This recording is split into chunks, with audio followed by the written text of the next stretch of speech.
불고 튀는 정치 토크 정치 펀치. 뉴스파이팅 배승입니다. 4부 시작합니다. 정치권의 강펀치, 아니 서로의 얼굴에 강펀치를 날려주실 정광재 국민의힘 대변인, 서용주 전 민주당 상근 부대변인 두 분 나오셨습니다. 안녕하세요. 네, 안녕하세요. 정광재입니다. 서영주입니다. 상근 부대변인 하면 법화 나오나요? 나왔었죠. 아, 지금 안 나와요? 전이잖아요. 아, 죄송합니다. 우리 민주당이 그렇게 전까지 예우해 주는 당은 아니에요.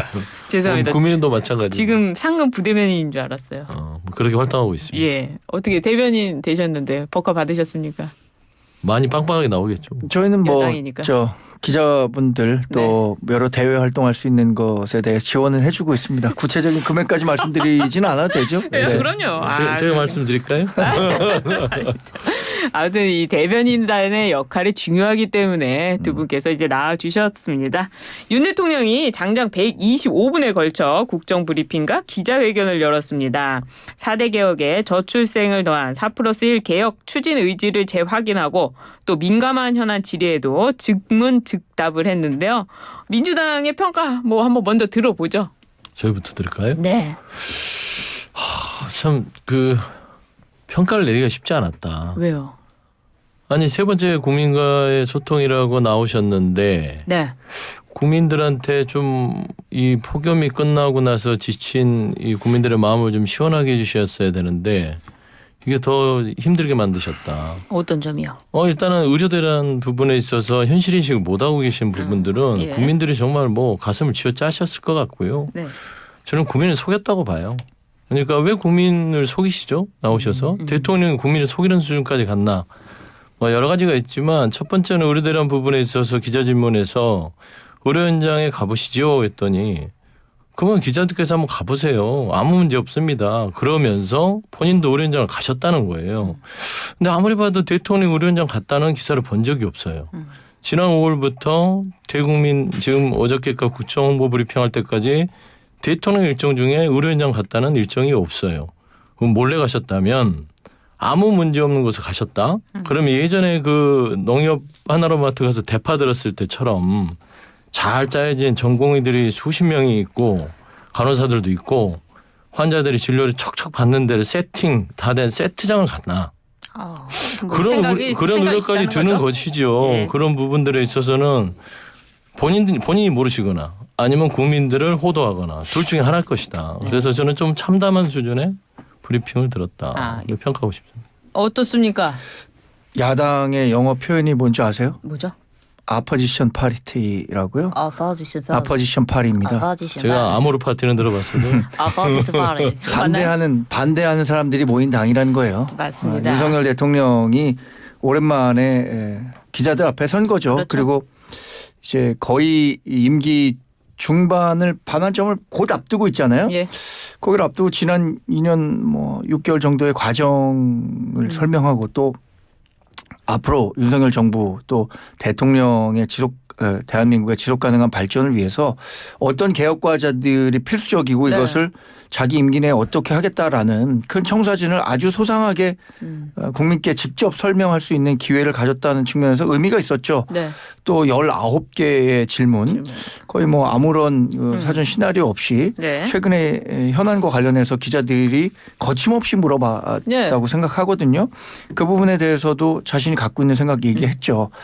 의료개혁과 관련해서는 일부 우리 국민의힘과 야당이 걱정하고 있는 부분과 인식차가 있었던 것은 확인할 수 있었습니다만 그분이 갖고 있는 의료개혁에 대한 진정성 또 왜 이게 꼭 필요한지에 대해서 직접적으로 아주 설득력 있게 얘기를 네. 하신 것 같아요. 그런 면에서는 굉장히 의미 있는 네. 국정 브리핑이었다라고 보고 있습니다. 특히 연금 개혁 같은 문제는 이거 지난 정부에서 아무리 인기가 많은 대통령 당시에 문재인 대통령 국정 지지율 60% 70%대도 이런 일 안 하고 네. 자기 지지층만 보고 했던 정치 아니에요? 그런데 이분은 내가 어려운 길을 굳이 가겠다라고 얘기하는 것만 봐더라도 네. 어떤 우직하고 강직한 모습도 국민께 보여줄 수 있었다고 생각합니다. 그래요. 어려운 길을 가겠다는 얘기를 들으면서 네. 멋있는 척은 혼자 다 하시는 것 같다. 일을 못 하시면서. 예. 그런데 어려운 길을 가는 게 아니라 쉬운 길을 어렵게 가고 있어요. 쉬운 길이요. 그러니까 쉽게 갈 수 있는 부분들을 어렵게 만드는 아주 특출난 재주가 있으신 대통령인 것 같고 그런 국정 운영을 해요. 개혁이 쉬운가요? 어렵지요. 그런데 네. 쉬운 길을 간다는 것은 뭐냐면 개혁이라는 것은 국민 공감대를 얻고 야당과 협치를 통해서 같이 한 힘으로 해서 국민을 설득하면서 가는 거예요. 개혁은 단박에 되는 게 아니라 차근차근 되는 것이다. 그러니까 뭐 연금개혁, 뭐 노동개혁, 의료개혁, 교육개혁 다 좋습니다. 근데 역대 정부가 실패한 이유들은 뭐냐면 그만큼 개혁이 어렵기 때문이에요. 그런데 그 개혁이 어려운 길들은 협치를 통해서 가능한 거지 이런 식으로 국민의 생명과 건강을 담보로 한 개혁은 될 수가 없어요. 위험한 개혁이다. 지금 의료 대란 사태의 가장 큰 핵심은 전공의가 돌아오지 않는다는 건데요. 전공의와 사실은 그 의대 정원의 증원 문제는 전공의는 행정소송에서도 직접 이익 당사자가 아니다 해서 각하가 됐습니다. 어제 안철수 의원은 이렇게 얘기를 하더군요. 한동훈 대표가 내놓은 중재안 그걸로도 어차피 전공의는 안 돌아온다 이렇게 얘기를 하고 있는데 이 의정 갈등을 둘러싼 당정 갈등과 관련해서도 당정과 전혀 문제가 없다고는 하지만 국민들이 보시기에는 바로 그 전공의가 안 돌아오는 부분 이 부분에 있어서 좀 견해가 다른 것 같아요. 어떻습니까? 지금 의료 현장을 보는 견해가 우선 다른 거 아닙니까? 대통령실은 어제 현장을 가보시는 게 좋을 것 같다라는 말로 지금의 의료 공백 상태는 충분히 그 관리 가능한 수준이다라고 보고 있는 거고요. 한동훈 대표나 우리 당에서는 지금 까딱하면 어떤 그 역치 티핑 포인트에 도달해서 여기 넘어가면 우리가 상상하기도 싫은 이런 불행한 사고들이 발생할 수 있다라는 점을 우려하는 거잖아요. 그래서 이런 목소리들을 내고 있는 거죠. 우리가 전공의들이 돌아올 수 있는 명분 네. 또 의료 파업이 마무리될 수 있는 명분을 줘서 그분들과 대화할 수 있는 계기를 한번 마련해 보자는 측면인데 대통령실에서는 이것에 대해서 조금은 감정적으로 접근하는 건 아닌가라는 생각이 들어요. 이런 말씀들에 대해서 내부 총질이다 이렇게 얘기하는 것은 지금 그 한동훈 대표나 국민의힘이 갖고 있는 충정을 충분히 이해하지 못하고 하시는 말씀 아닌가 생각이 들거든요. 갈등이 있다는 겁니까 그러면?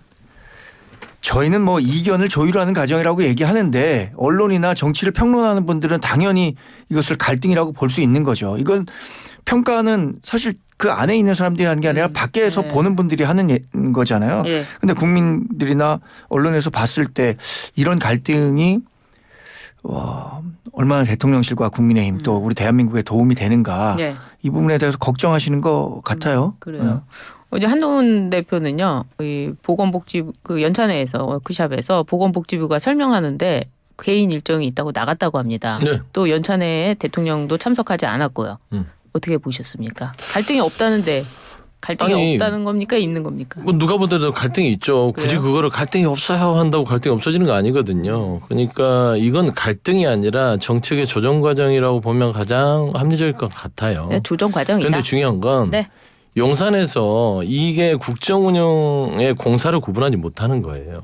그러니까 한동훈 대표가 던진 부분들은 따지고 보면은 지금 의료개혁에 대해서 여러 가지 지금 국민들의 현장에서의 아우성들이 들리고 이 개혁을 제대로 하려면 잠깐 쉬었다가 어떤 숨구멍을 틔우고 다시 출발해야 되는 그런 어떤 과정들이 있는데 그걸 물러날 수 없는 좀 그 말하자면 체면체례가 좀 면이 상하니까 못 빠져나가던 차에 한동훈 대표가 추구 전략을 던진 거예요.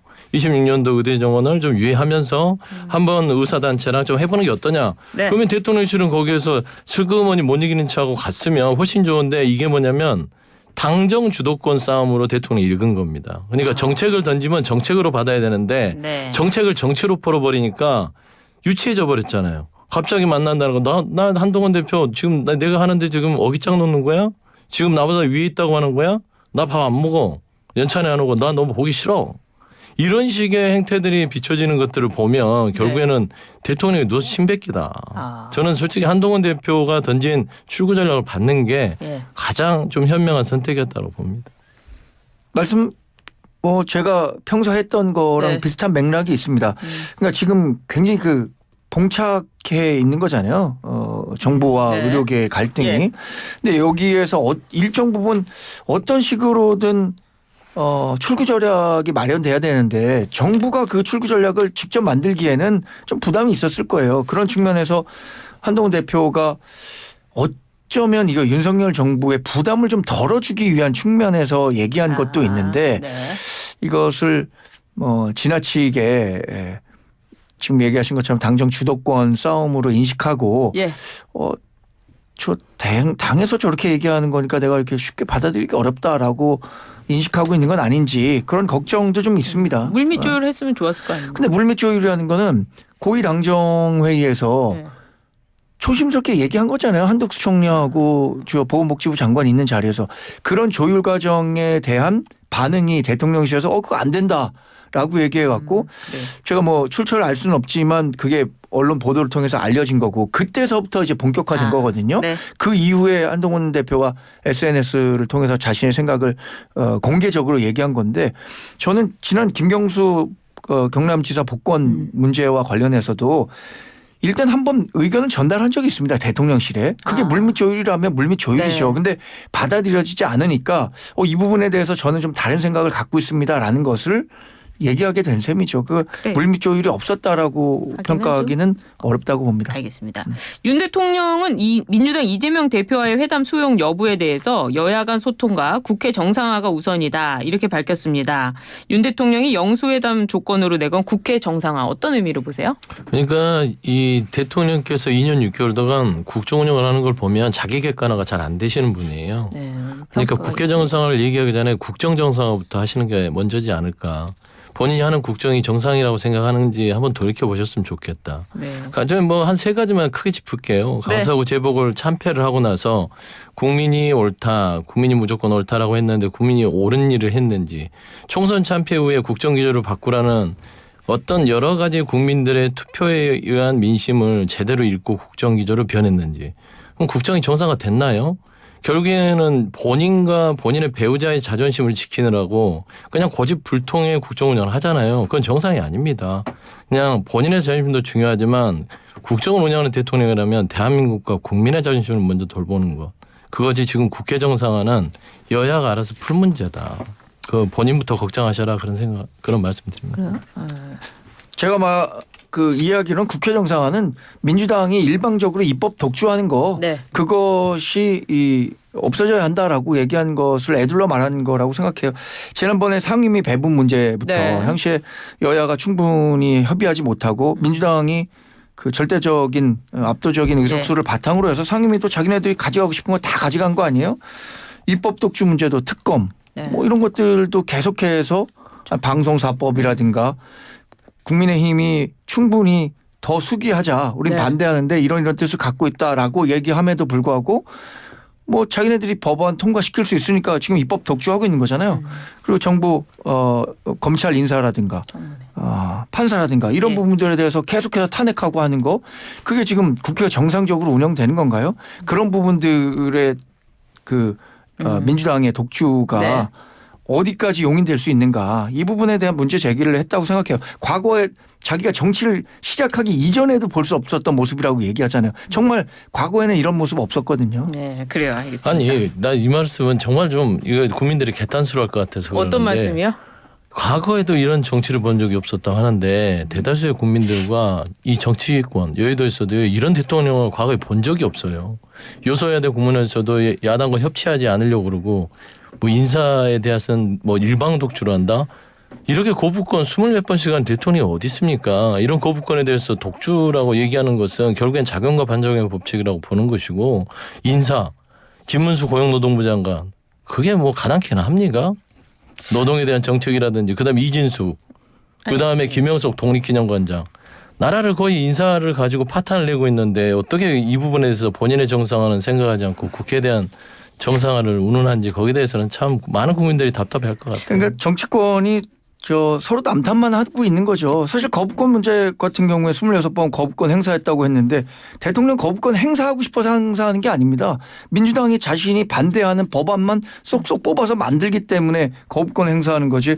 거부권은 분명한 선후 관계가 있는 겁니다. 국회에서 입법을 먼저 해오기 때문에 거부권이 행사되는 거지 거부권을 행사해서 입법 만들어 오는 건 아니에요. 네. 그러니까 아쉬움은 거부권 행사 안 하는 거예요. 간호법은 어떻게 된 거예요? 그 관련해서 그때 간호법은 거부권 해놓고 나서 이제는 필요하니까 그대로 거의 법안이 똑같은데 그건 왜 또 통과시켜줘요? 이거 여야 의료 합의가 환경의 됐잖아요. 변화가 있었고 또 조율을 했지 않습니까? 여야가 합의했잖아요. 여야가 합의하지 않은 법안에 대해서 거부권을 행사한 거죠. 그 관련해서 문재인 정부 때는 문재인 대통령의 인사권에 관련해서 인사권은 대통령 권한이다. 뭐 이렇게 주장했던 것 같은데 굉장히 그 윤석열 정부 인사권에 대해서는 그 비판을 많이 하시네요. 대통령의 임명권을 인정하지 않는 게 아니에요. 네. 좀 될 만한 사람을 데려다 놔야 되는데. 결국엔 임명을 하라는 이런 사람은 안 된다는 취지로 지금 말씀하시는 거 그렇죠. 아닙니까? 그러니까 그리고 국회에서 임명권을 침해하는 거죠. 임명권 침해한 게 아니죠. 국회는 원래 거기에 대해서 청문회를 여는 네. 그런 부분들은 검증의 기능이 있는 것이고 그건 법적으로 해야 될 일입니다. 그러면 대통령은 국회의 그런 여러 가지 검증 과정을 존중해서 네. 이 사람은 임명을 해야 되나 말아야 되나. 결국에는 이게 국회라는 것들은 민주당이나 국민의힘의 의원 개개인의 판단이라고 보는 것들은 이 헌법을 모르는 사람들이 하는 것이고 결국에는 국민의 대기관입니다. 국민의 판단이라고 생각했을 때 대통령은 이 부분에서 엄중하게 받아들여야 되는데 임명권이 있다고 그래서 본인이 임명한 사람은 무조건 내가 임명할 거야 라는 식의 태도를 보이는 것은 옳지 않다. 그 지금 이미 말씀이시고. 문재인 대통령의 거부권 아니 임명권 이상의 것들을 네. 초월하고 있다. 그 네, 그 말씀 말씀이시다. 드리는 겁니다. 아, 알겠습니다. 오늘 뭐 정말 펀치가 막 계속 날아다니고 있습니다. 뜻을 한번 여쭤봤고요. 한동훈 대표와 이재명 대표가 이번 주 일요일에 만난다고 합니다. 이번 회담은 모두 발언까지만 생중계된 이후 비공개로 진행되는데요. 회담이 뭐 사실 전체가 생중계된다는 거가 좀 어려운 일이죠, 사실. 근데 해병대원 특검법과 의대 증원 문제가 의제로 올라갈까요? 의제 정하고 어떻게 정하고 있습니까? 오늘 뭐 실무 협상을 두 대표 비서실장께서 할 예정인데 네. 해병대원 특검법이라든가 의대 증원 문제가 지금 민주당에서 강력하게 요구하고 있는 거잖아요. 네. 뭐 섣불리 제가 실무단이 아니기 때문에 예단할 수는 없지만 이 부분을 민주당이 강력하게 주장하고 있는데 우리가 그것을 네. 어디까지 받아들여야 하는지에 대한 고민은 있겠지만 네. 이 두 문제 다 쉽게 피해가기는 어려울 것 같아요. 왜냐하면 의대 증원 문제 같은 경우에는 네. 우리로서 좀 부담스럽지만 민생 문제 중에 요새 가장 심각한 게 의료 공백 상태에 대한 우려 아니겠어요? 네. 근데 이 부분에 대해서 이재명 대표도 한동훈 대표가 얘기한 부분에 대해서 일정 부분 좀 힘을 실어주는 얘기도 했단 말이에요. 네. 국민 우려가 크다. 그래서 한동훈 대표가 얘기한 게 배관 시대에서는 안 된다라는 네. 얘기를 한 것도 있고 해병대원 특검법은 우리가 해놓은 말도 있잖아요. 그 최상병 특검에 그렇죠. 대한 예. 대법원장 추천 특검 찬성한다. 그러니까 민주당이 이 부분에 대해서 그럼 대법원 추천으로 자신들이 얘기하겠다라고 했을 때 논의 안 할 수는 없을 것 같습니다. 네. 논의는 할 것 같다. 네. 네, 여기서 현실적으로. 근데 결론이 나기는 어렵겠죠. 왜냐하면 해병대 특검 자체에 대한 당내 반대 여론도 굉장히 강하기 때문에 당 대표라고 하더라도 여기에서 확답을 주기는 쉽지는 않을 것 같아요. 회담하고 이렇게 또 공동 발표문 뭐 이런 것도 하잖아요. 결과문을. 아마 공동 발표문을 하긴 할 텐데 예. 최병 특검 같은 경우는 결론이 안 날 공산이 크고요. 네. 의대 증원이라든지 의료개혁 관련해서는 아마 합의점들은 도출이 될 것 같아요. 예. 근데 여야 대표 회담 부분에 있어서는 이번에 한동훈 대표 한숨은 돌렸어요. 그래요? 왜요? 그럼요. 원래는 최병 특검 때문에 아주 골머리를 앓고 있다가 의료개혁이라는 이슈를 영상과 각을 세우면서 한동훈 대표는 한결 수월해졌죠. 예를 들면 최병 특검을 잘못하면 배신자 프레임에 이 내부에서 갈 수 있는 사안이라서 조심조심 접근해야 되는데 네. 의료개혁 문제는 이건 누가 보더라도 대통령께서 국민의 생명과 건강권을 가지고 담보로 해서 뭔가 너무 지나치게 밀어붙인다는 여론이 있고 그 여론 자체가 한동훈 대표에게 우호적이기 때문에 민주당조차도 이 의료개혁에 대해서의 어떤 순차적인 네. 어떤 점진적 증언을 원하는 맞아떨어지잖아요. 예. 그럼 이슈 자체가 최병 특검으로 민주당도 갈 수가 없어요. 이거는 공정과 상식의 문제고 대통령의 어떤 권력의 개별 문제인데 이게 국민의 건강과 생명권보다 우선되겠어요? 아니죠. 민주당이 이걸 먼저 내세우면 욕을 먹습니다. 그래서 첫 순위에 올라가는 의제는 네. 의대 증원과 의료기약 문제예요. 그렇기 때문에 한동훈 대표는 훨씬 이번 여야 대표회담 회담에서 그래서 생존계를 받을 필요도 없었다. 모두 발언하고 내부적으로 하면 됐다. 그렇게 좀 판단이 됩니다. 아 그렇군요. 알겠습니다. 이번에 그 조희연 서울시 교육감이 대법원에서 유죄 판결을 확정받아 교육감직을 상실했습니다. 조 전 교육감은 정교조 출신 해직 교사 등을 부당 채용하도록 지시한 혐의로 기소가 됐었는데요. 여당은 사필 기정, 야당은 유감이다. 이런 반응이 나왔습니다. 의견 주신다면 어떻습니까? 저는 조희연 전 교육감이 오만하고 좀 독선에 빠져 있었던 건 아닌가 생각해요. 왜냐하면 사법부 판단 앞에 좀 겸손하고 겸허한 모습을 보여야 되는데 네. 자신은 후회하지 않는다. 후회하지 않기 때문에 법원에서 그렇게 엄벌에 처한 겁니다. 이렇게 후회하지 않는 사람들에게는 오히려 가중처벌해야 되는 거 아닌가요?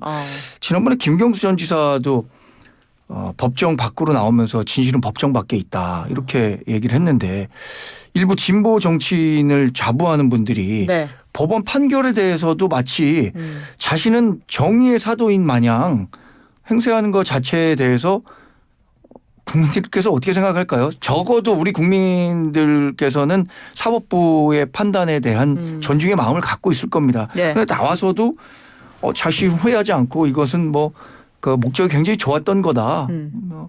이렇게 얘기하는 모습을 보면서 네.